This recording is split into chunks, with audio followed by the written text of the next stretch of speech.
Peace and greetings. God is Queen Jamila here, and this is my reflection to this particular Zoom follow up and the prompt that we had um, to to submit. So this particular module was full of really good information. I really enjoyed reading Ricketts. Ricketts was on point in terms of speaking about rage and anger and etc. But I do want to acknowledge that this uh, this connection that Ricketts is making in terms of um, how those sentiments that are against rage and against anger connect to colonialism and supremacy and etc. It's right on. And I have observed as a spiritual teacher, as a guide, as a mentor, I have observed how there's so much weaponizing against anger and rage and those emotions in spiritual culture. And when I say that, what I mean is they're entered into new age spirituality, this concept of positive thinking and being positive and that's what you manifest what you feel, and people have misinterpreted that as a way to suppress their emotions and suppress their feelings and suppress their anger when things happen and suppress their rage when it's the time is called for rage. And there's so much suppression, and suppression is in and of itself colonialism. Suppression in and of itself is the reason why um a lot of us really found guilt. And one of my peers talks about feeling ashamed, like being raised Catholic, and um being shamed for being angry. The concept is control, with religion, control, with religion, suppression. And with this feeling, we're not accepting it. We're not going to accept this feeling.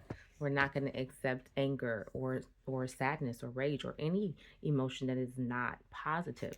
Um, I had an experience where I went on a retreat in Mexico. I was living in Mexico at the time, went on a retreat in Mexico with a lot of other really high powered and spiritual individuals. Beautiful, group, beautiful itinerary. We were going to a cenote, just, really excited about this retreat. So they were waiting on me to arrive, and I was the last person to arrive, and there was two buses, like two shuttle buses, going to the cenote. And when I entered the bus, I got out of the taxi and went to enter the van. There was no seats in the van, like no seats. And there were a couple of girls looking directly at me like, this is not okay, sis, like this. And everybody else was just casually chatting, acting like nothing was happening. And I was like, where is my seat? Like, where am I supposed to sit? So somebody kind of pointed to the floor. There was like a open space on the floor. So I was like, this is actually bullshit. I was very upset about that because what the fuck? You guys knew I was coming. It's not like you didn't know I was coming. You actually waited for me, and there's no seats here. Make it make sense. So I get on the bus, or the shuttle van, and I'm not happy. I'm definitely not happy about being forced to sit on the ground. And I expressed that. I said, what was the purpose of waiting on me if you all didn't have any seats for me? What were we actually doing here? And I was just talking to the girls who actually were looking at me and offering me a yoga. Somebody offered me a yoga mat. One of them offered me a yoga mat. One of them offered me a pillow. Like, they were doing their best to accommodate me, even though this wasn't their retreat. So I was talking to them, and I was like, I don't like this. And they were like, we don't like this for you. And from the front of the van, somebody passed a message back and said that I need to stop talking about it. I needed to be quiet, and um that I was messing up the vibration is what was said, what I was being accused of. And I went off and I said, I'm not sure what part of white supremacy and colonialism has you in a chokehold, but I don't have to suppress my feelings.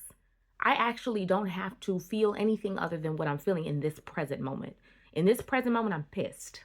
How about that? And I don't have to feel anything else but pissed. I can be pissed. I can be pissed. It's one of the emotions that the Most High created for me to feel. And because of the fact that it makes you uncomfortable, or whoever uncomfortable you all want me to alter my emotions, I'm not gonna do that. I'm actually not gonna suppress my emotions. Who's in charge of my feelings? Who's in charge of my feelings? You come and sit on the floor and then let somebody tell you to shut up. Let somebody tell you not to express how you feel.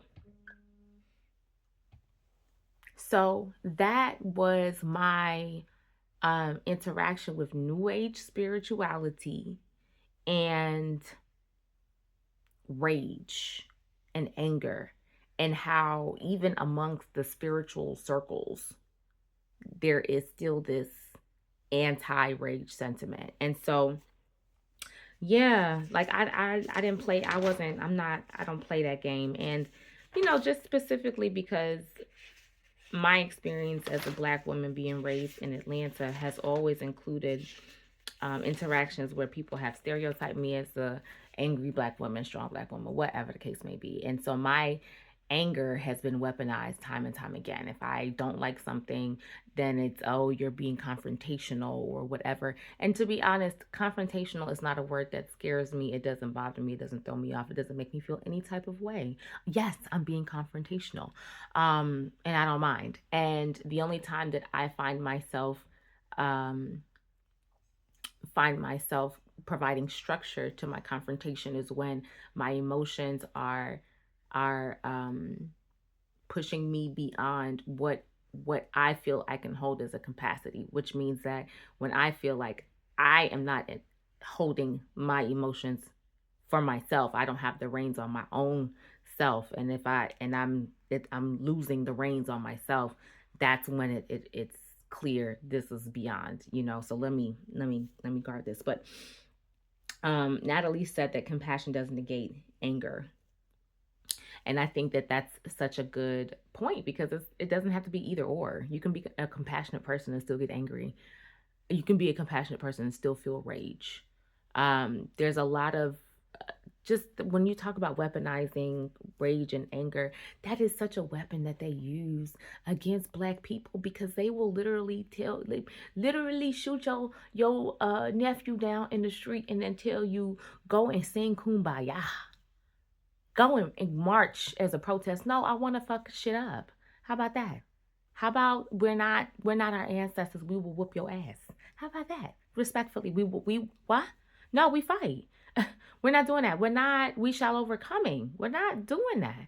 So there's a different uh understanding that you have when you realize that this anti-rage sentiment has been used against you as a person of color. As a person of color, you're not supposed to be mad. You're not supposed to be. We're supposed to take all of your stuff, enslave you, abuse you, hypersexualize you, rape, pillage, and steal, and you're not supposed to be mad about that? Alexandria spoke about the concept of spiritual activism cannot be kumbaya. It can't. It just, we're past that. So that is my reflection. I feel like it's getting long, and I know that this is beyond 200 words if we type it out, but I feel like a video reflection would, it makes me feel like I'm more included in the class discussion. So thank you for listening.